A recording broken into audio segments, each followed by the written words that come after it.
کے ساتھ میں ہوں جوید یاری اور میں ہوں ساجد حسن۔ کراچی میں ہونے والا سانحہ گل پلازا اب ہولناک انسانی المیے میں تبدیل ہو چکا ہے۔ میتوں کی تعداد میں مسلسل اضافہ ہو رہا ہے۔ میزنائن فلور پر ایک دکان سے 25 کے قریب لاشیں برآمد ہوئی ہیں۔ المناک واقعے میں جاں باز افراد کی کل تعداد 56 تک پہنچ گئی۔ برآمد ہونے والی کوئی بھی لاش مکمل حالت میں نہیں۔ ان لاشوں کو سول اسپتال منتقل کیا گیا۔ سانحے میں درجنوں افراد اب تک لاپتہ ہیں۔ اس سے پہلے سانحہ گل پلازا میں 47 لاشوں کے ریفرنس سیمپل حاصل کر لیے گئے تھے۔ ذرائع نے اب تک 13 لاشوں کے ممکنہ نمونے حاصل کر لیے ہیں۔ سیمپلز کی رپورٹ 2 ہفتوں میں مل جائے گی۔ کراچی کا گل پلازا جو کبھی خریداروں کی چہل پہل کا مرکز تھا، آج بڑے قبرستان کا منظر پیش کر رہا ہے۔ ڈپٹی کمشنر ساؤتھ کے مطابق ایک دکان سے ملنے والی لاشیں اس قدر مسخ ہو چکی ہیں کہ ان کی شناخت صرف اب ڈی این اے کے ذریعے ہی ممکن ہو سکے گی۔ کہیں کسی کا ہاتھ مل رہا ہے تو کہیں پاؤں، کوئی بھی وجود مکمل نہیں رہا۔ ہماری ریکوری آپریشن ابھی بھی جاری ہے، ہماری ساری ٹیمیں لگی ہوئی ہیں اور سارے ہمارے ایمرجنسی ڈپارٹمنٹ والے کام کر رہے ہیں۔ ابھی ہمیں کچھ تھوڑی دیر پہلے ہمیں میزنائن فلور سے 20 سے 25 بالکل ہیومن ریمینز ملے ہیں۔ ڈیڈ باڈیز آپ کاؤنٹنگ تبھی میں کمپلیٹ لگا سکتا ہوں کہ جب کوئی سالم ملے ہمیں۔ سالم تو ڈیڈ باڈیز نہیں ہے، باڈیز جو ہیں وہ اسکیٹرڈ ہے اور کافی پارٹس ہے، تو اس لیے میں اندازہ لگا رہا ہوں کہ 20 سے 25 جو ہمارے ریسکیو ڈبل 1 ڈبل 2 اور ہمارے ٹیکنیکل لوگ جو وہاں پہ موجود ہیں وہ یہ ہمیں اشارہ دے رہے ہیں کہ 20 سے 25 لوگ ہو سکتے۔ یہ ساری سرچ آپریشن ایکٹیویٹیز جو ہے میزنائن فلور پہ ہو رہی ہیں۔ دیوار پر لگی 85 لاپتہ افراد کی فہرست کے سامنے کھڑے لواحقین کی آنکھیں اب پتھرا چکی ہیں۔ مریم، شہروز اور رضوان جیسے نام اب صرف یادوں کا حصہ بن گئے ہیں۔ وزیر اعلیٰ سندھ مراد علی شاہ نے واضح کیا ہے کہ اب ملبہ نہیں ہٹایا جائے گا بلکہ پہلے انسانی باقیات کو پورے احترام کے ساتھ ہسپتال منتقل کیا جائے گا تاکہ شناخت کا عمل مکمل ہو سکے۔ اس سے پہلے 17 لاشوں کی شناخت تاحال ممکن نہیں ہو سکی ہے، جبکہ محمد شہروز، محمد رضوان، مریم، کاشف، مصباح، عامر، فراز، فاروق، فرقان، محمد غنی اور تنویر نامی افراد کی میتیں شناخت کے بعد لواحقین کے حوالے کر دی گئی ہیں۔ فائر آفیسر کے مطابق عمارت کے دوسرے اور تیسرے فلور سمیت تہہ خانے کے اوپن ایریا کو مکمل طور پر کلیئر کر دیا گیا ہے۔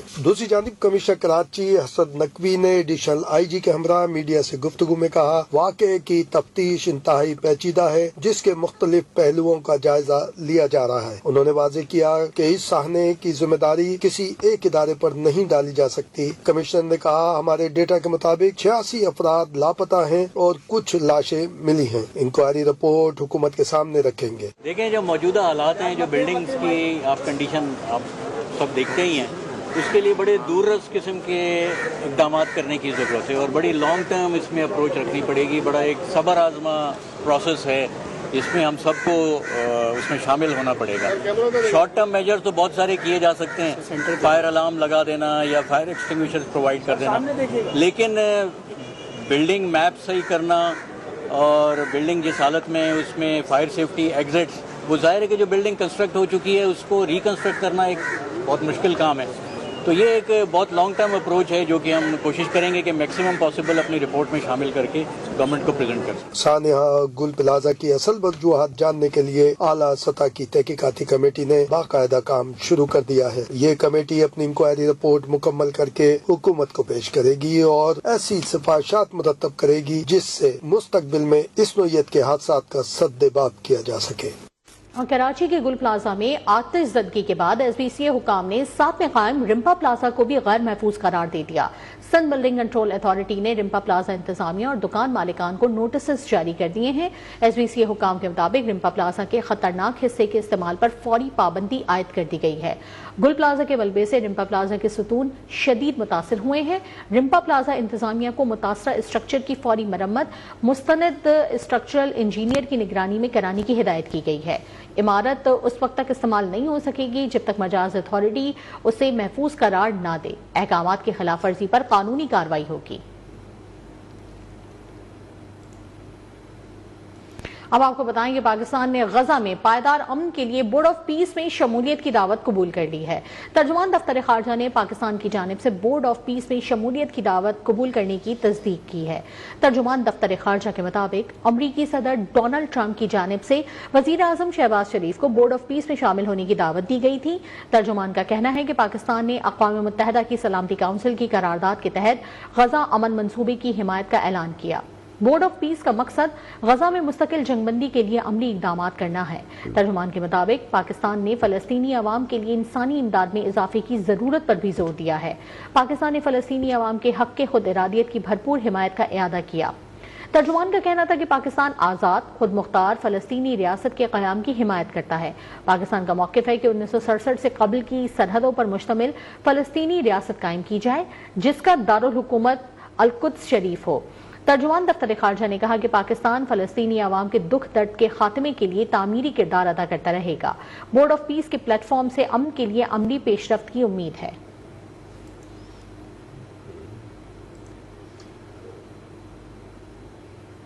دوسری جانب ترکیہ نے بھی عالمی بورڈ آف پیس میں شمولیت پر رضامندی ظاہر کر دی ہے۔ ترک وزیر خارجہ حکان فیدان ڈیووس میں بورڈ آف پیس اجلاس میں ترکیہ کی نمائندگی کریں گے۔ عالمی امن کے لیے ترکیہ کا فعال سفارتی کردار ڈیووس فورم میں امن و استحکام پر اہم مشاورت ہوگی۔ متحدہ عرب امارات، بحرین، آذربائیجان، اسرائیل، مراکش اور مصر بھی بورڈ آف پیس میں شمولیت کی دعوت پہلے ہی قبول کر چکے ہیں۔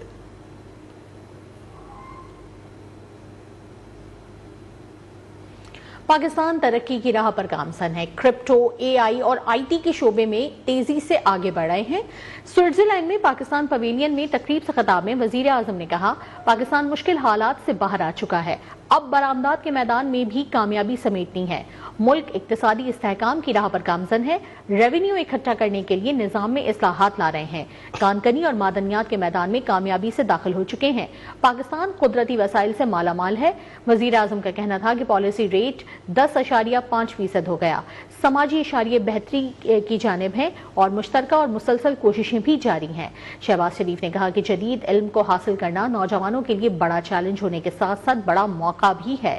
پاکستان کو برآمدات پر مبنی ترقی کی راہ اپنانا ہوگی۔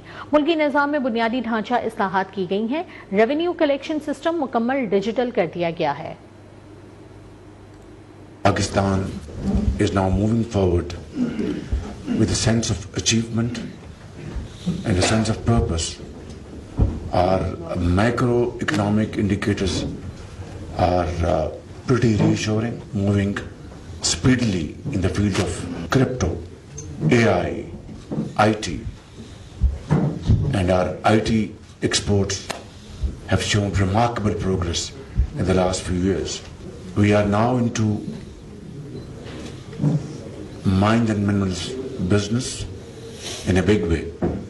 We have signed agreements, MOUs with American companies and Chinese companies. And Pakistan has been blessed by Allah Almighty with infinite natural resources. Our social indicators need to be improved through continuous joint efforts. But the way forward is very clear, that Pakistan has to have an export-led growth, and our youth bulge is a challenge as well as a great opportunity. وزیراعظم شہباز شریف کی Davos میں international monetary fund کی managing director Kristalina Georgieva سے ملاقات ہوئی۔ ملاقات عالمی اقتصادی فورم کے سالانہ اجلاس کے موقع پر ہوئی۔ وزیراعظم نے پاکستان کے میکرو اکنامک اشاریوں میں بہتری، استحکام کی کوششوں اور ادارہ جاتی اصلاحات پر پیش رفت سے آگاہ کیا۔ انہوں نے مالیاتی نظم و ضبط، محصولات کو متحرک کرنے اور پائیدار ترقی کے لیے پاکستان کے عزم پر زور دیا۔ M D I M F نے پاکستان کی اصلاحاتی کوششوں کا اعتراف کیا۔ انہوں نے طویل مدتی اقتصادی لچک کو یقینی بنانے کے لیے اصلاحات کی رفتار کو برقرار رکھنے کے لیے اہمیت پر زور دیا۔ دونوں فریقین نے عالمی اقتصادی نقطہ نظر، ابھرتی ہوئی معیشتوں کو درپیش چیلنجز اور اقتصادی استحکام کے تحفظ میں کثیر الجہتی تعاون کی اہمیت پر تبادلہ خیال کیا۔